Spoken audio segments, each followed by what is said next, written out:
आम आदमी पार्टी अपना विश्वास खो चुकी है। 10 बरस में उन्होंने केवल झूठे वादे किए हैं। दिल्ली की जनता समझदार है, वो सब जानती है। और 10 साल केजरीवाल सरकार रहा है और ये 10 साल में एक भी समस्या का निदान नहीं किया है। इन्होंने सिर्फ आरोप प्रत्यारोप और इनके विधायक भी आरोप प्रत्यारोप में जीवित रहे हैं।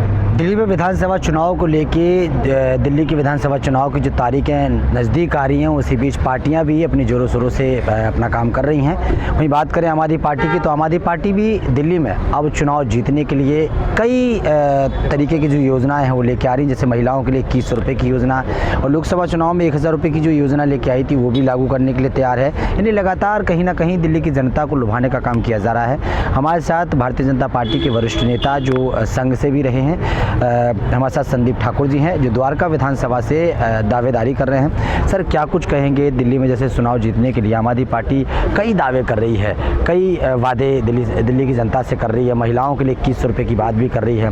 क्या कुछ कहेंगे, क्या लगता है आपको? आम आदमी पार्टी अपना विश्वास खो चुकी है और इस वजह से वो झूठे वादे, 10 बरस का समय कम नहीं होता। 10 बरस में उन्होंने केवल झूठे वादे किए हैं और जनता, दिल्ली की जनता, सम्मानित जनता समझदार है, वो सब जानती है जो क्या करना है हमें और क्या नहीं करना है। इसलिए इसके झूठे वादे और जुमले में नहीं आने वाले झूठे केजरीवाल के।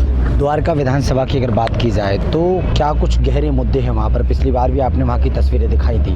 क्या लगता है जितने भी वादों पर बात की गई है, चाहे नाले की, सड़कों की बात की गई है, पानी साफ की बात की गई, क्या लगता है धरातल पर द्वारका में किस तरीके का वो है? देखिए, मैं पहले भी आपको कहा हूँ, देश में, दिल्ली में द्वारका विधानसभा सुनने से लोग समझते हैं द्वारका क्षेत्र आता होगा। मैंने कहा द्वारका क्षेत्र नहीं आता, कुछ पॉकेट्स आते हैं। इस क्षेत्र के अंदर सागरपुर, मंगलापुरी, नसीरपुर गांव, दुर्गा पार्क इत्यादि कॉलोनी, अनाधिकृत कॉलोनी आती है जहां समस्याएं अनगिनत ही हैं। और 10 साल केजरीवाल सरकार रहा है और ये 10 साल में एक भी समस्या का निदान नहीं किया है। इन्होंने सिर्फ आरोप प्रत्यारोप और इनके विधायक भी आरोप प्रत्यारोप में जीवित रहे हैं। क्या लगता है सर, किन मुद्दों को लेकर आपकी चर्चा चल रही है क्षेत्र में? क्या कुछ मुद्दे हैं उस विधानसभा को लेकर?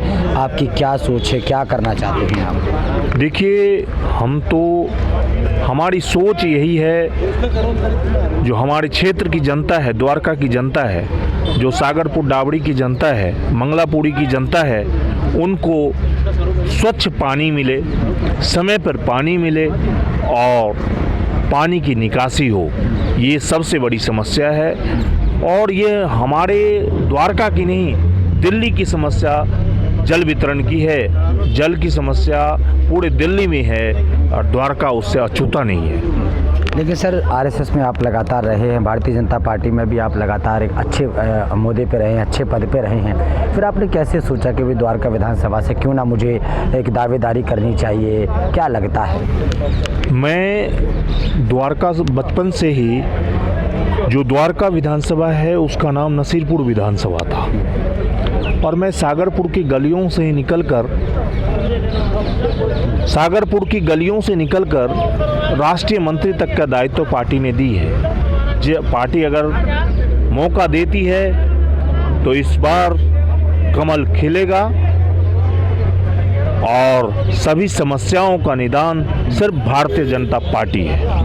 पूर्वांचल की अगर बात करें तो पूर्वांचलियों में आपका बड़ा अच्छा सेटअप है, लेकिन ये भी सुनने में आ रहा है कि विनय मिश्रा भी पूर्वांचल के अच्छे वो रहे हैं, उनके पिताजी भी अच्छे रहे हैं। क्या लगता है पूर्वांचलियों को लेकर? देखिए, पूर्वांचल का होना और पूर्वांचल के लिए करना दोनों दो बात है। मैं पूर्वांचल के लिए मिश्रा जी को 20 वर्ष का समय मिला, लेकिन उन्होंने पूर्वांचल के लिए कुछ भी नहीं किया।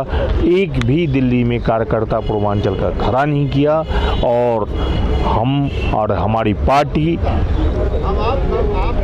बीजेपी के प्रदेश अध्यक्ष पूर्व में अभी सांसद मनोज तिवारी दिया। अभी हमारी पार्टी पूर्वांचल की चिंतित है, पूर्वांचल के लिए चिंतित है और इसी लिए छठ पर छुट्टी भी घोषित की। तो इसलिए पूर्वांचल वासी भी मन बना चुकी है जो इस बार भाजपा बहुत हो गया केजरीवाल की झूठवाल। एक अंतिम सवाल, अगर द्वारका विधानसभा से मौका मिलता है, आपको दायित्व तो दिया जाता है, तो पूर्वांचलियों का कितना समर्थन संदीप ठाकुर को रहेगा? देखिए, पूर्वांचल के बच्चा गांव जो भी लोग हैं, कहीं का भी हो, अगर पूर्वांचल के हैं तो उसको संदीप पे पूर्ण विश्वास है। और पूर्वांचल ही नहीं, सर्व समाज का मुझे पूर्ण विश्वास है। पूर्ण सबकी प्रेरणा से ही मैंने द्वारका में विधानसभा की है और सभी के आशीर्वाद से, सबका आशीर्वाद रोज़ मुझे पूछते हैं जो क्या है, कैसा है।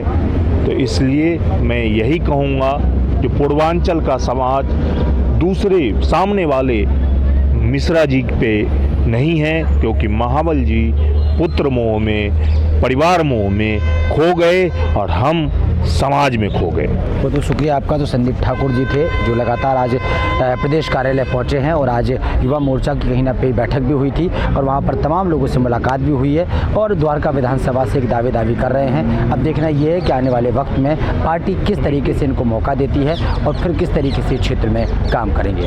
कैमरामैन बच्चन के साथ ब्रजेश कुमार, दिल्ली।